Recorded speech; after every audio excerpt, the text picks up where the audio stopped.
In the heart of America's breadbasket, where wide-open spaces meet hardworking people, a storm of an entirely different sort was brewing. This is the story of the money trail, and today we delve into the biggest financial crime in Nebraska's history, a tale that would make even the most seasoned financial investigative journalist's eyes widen.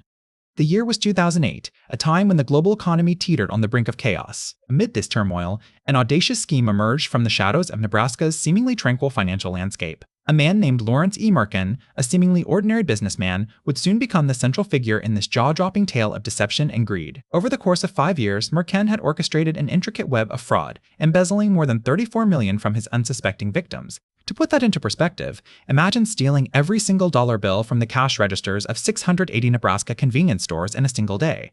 That's the sheer scale of this audacious crime. The impact was devastating. Lives were upended, dreams shattered, and retirements evaporated into thin air as Merkin manipulated his way through various financial institutions, leaving behind a trail of financial ruin.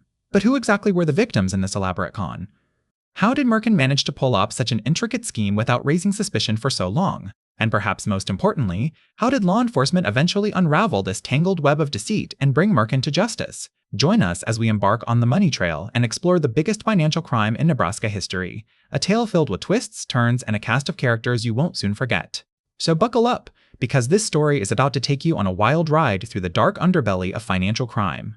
In the heart of Omaha, Nebraska, a financial crime unfolded, leaving behind a trail of financial ruin and shattered lives. At the center of this storm was Mark Kenny, a man once trusted with other people's money. But the man at the helm of Midwest Financial Consultants was about to become the mastermind behind one of the biggest financial crimes in Nebraska history. Kenny wasn't alone in his deceitful schemes. He had accomplices, willing participants who helped him siphon off millions from unsuspecting clients. Among them were his trusted lieutenant, John Doe, and a network of unscrupulous brokers working under their command. Together, they formed a formidable team, ruthlessly exploiting loopholes in the financial system for personal gain.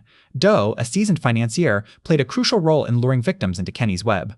With his charm and persuasive skills, he convinced clients to invest in high-risk ventures that promised exorbitant returns. Little did they know that their hard-earned savings were being funneled into bogus companies controlled by Kenny and his cronies. Meanwhile, the rank-and-file brokers, blinded by greed, turned a blind eye to the mounting evidence of fraud. They continued to sell phantom investments, raking in hefty commissions while their victims remained oblivious to the impending disaster. For years, the shadowy enterprise operated undetected, amassing a fortune worth tens of millions of dollars. But as with all Ponzi schemes, the day of reckoning finally arrived when the money trail ran dry. With no new investors to tap, Kenny and his associates were left scrambling to cover their tracks. As law enforcement began piecing together the puzzle, they discovered a tangled web of deceit that stretched across multiple states.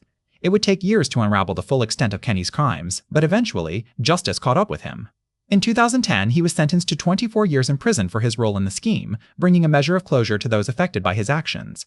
But the damage had already been done. Lives had been shattered, trust broken, and dreams destroyed. And though Kenny and his accomplices were brought to justice, the scars left behind serve as a stark reminder of the human cost of financial crime. The biggest financial crime in Nebraska history didn't happen overnight. It was a meticulously planned and executed scheme that defrauded investors of millions of dollars. At its helm,